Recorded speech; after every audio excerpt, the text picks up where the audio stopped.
सबसे मुख्य कारण जो है, जो रीजन था, वो है हमारे भारत के प्रिय प्रधानमंत्री श्री नरेंद्र मोदी जी। वो सिर्फ भारत में नहीं, उड़ीसा में नहीं, सारे विश्व में सबको प्रभावित कर रहे हैं। सो मैं भी उनसे प्रभावित हुआ और भारतीय जनता पार्टी में आ गया। देखिए, हम लोग जब ज्वाइन किए थे 15 साल पहले, तब जो पार्टी का सिचुएशन था और अभी का सिचुएशन बहुत ही अलग हो गया। तब हम एक ही नेता को देख के, एक ही जन को देख के पार्टी ज्वाइन किए थे, वो है उड़ीसा के चीफ मिनिस्टर श्री नवीन पटनायक। लेकिन एक टाइम ऐसा आया जबकि मैं जब अपने लीडर से मिलना चाहा तो मिल ही नहीं पाया। अगर मैं किसी पार्टी का कार्यकर्ता हूं और काम कर रहा हूं और मैं अपने लीडर का फॉलोअर हूं, मैं उनसे मिल नहीं पा रहा हूं, तो फिर मैं अपना, अगर मेरा कुछ प्रॉब्लम होगा, मैं बोलूंगा किसे? अगर कुछ चुनौतियां आती है तो मैं किससे शेयर करूं? सो ऐसा बहुत कुछ कारण है। और धीरे धीरे एक पार्टी में भीड़ भी बहुत बढ़ने लगा। पार्टी तो सबको अभी खुश नहीं कर सकती ना, एकोमोडेट नहीं कर सकती। मेरा सबसे प्रधान लक्ष्य था लोगों के लिए काम करना। मुझे स्कोप नहीं मिल रहा था, तो मुझे लगा जहां पे मुझे स्कोप मिलेगा, मैं पोर्टफोलियो की बात नहीं कर रहा हूं, मैं बात नहीं कर रहा हूं, एमएलए एमपी की बात नहीं कर रहा हूं।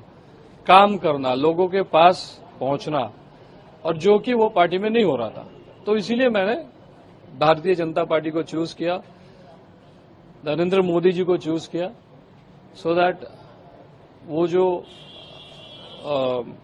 गाइडेंस, उनके गाइडेंस पे वो जो रास्ता दिखाएंगे, उसी रास्ते पे चलना मैंने चूज किया। नहीं, वो सिस्टम ऐसा हो गया, यहाँ पे मिल नहीं सकते किसी से। वो पहले तो अपॉइंटमेंट मिलेगा नहीं, और मिलेगा भी तो पहले इतना सबको बोलना पड़ेगा। अगर वहीं से वो नीचे नीचे ही कट जाता है। ऐसे कितना साल हो गया, 5 साल से तो मैं मिल ही नहीं पाया। वैसा कोई सिचुएशन हुआ नहीं, बहुत बार गया लेकिन मिल नहीं पाया। तो इसमें और मालूम है सबको क्या हो रहा है, क्या नहीं हो रहा है। उसमें और ज्यादा बोलने की कुछ बात नहीं है। बस ये जो होता है ना, मैं तो पॉलिटिक्स या राजनीति कुछ कमाने के लिए नहीं आया था। मैं एक ऐसे प्रोफेशन में था जहां पे मैं लोगों के लिए काम करता था।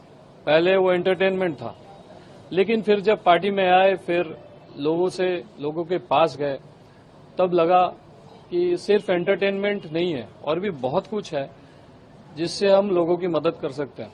तो इसलिए पार्टी में आए थे। फिर जब पार्टी में काम करने लगे, वो इच्छा और भी ज्यादा हो गया। फिर उसके बाद अगर मौका नहीं मिलेगा, अगर पार्टी में कोई कार्यक्रम होगा, पार्टी में कुछ होगा, अगर मौका नहीं मिलेगा कार्यक्रम में कुछ करने का, तो फिर कोई मतलब ही नहीं बनता ना, ऐसा झूठ मूठ का कोई पार्टी में रहने के लिए। तो क्या कार्यकर्ता हो, नेता हो, मंत्री हो, इनकी बात नवीन पटनायक तक नहीं पहुंच पाती है या उनसे मिलने नहीं दिया जाता है? वैसे ही समझ लो, नहीं पहुंच पाती या फिर नहीं मिले जाता, दोनों ही है। ऐसा एक चीज तो नहीं है, तो दोनों ही है। तो आज जैसा कि आपने भारतीय जनता पार्टी का दामन थामा, तो आगे का क्या आपका शेड्यूल होगा? क्या आगे का बस जो काम करना है लोगों के लिए, अभी जैसा मौका मिलेगा हम उतर जाएंगे ग्राउंड में। हम तो ग्राउंड में ही काम करते हैं, तो ग्राउंड में काम करेंगे। भारतीय जनता पार्टी के लिए आप पूरी तरह से तैयार हैं? बिल्कुल बिल्कुल बिल्कुल।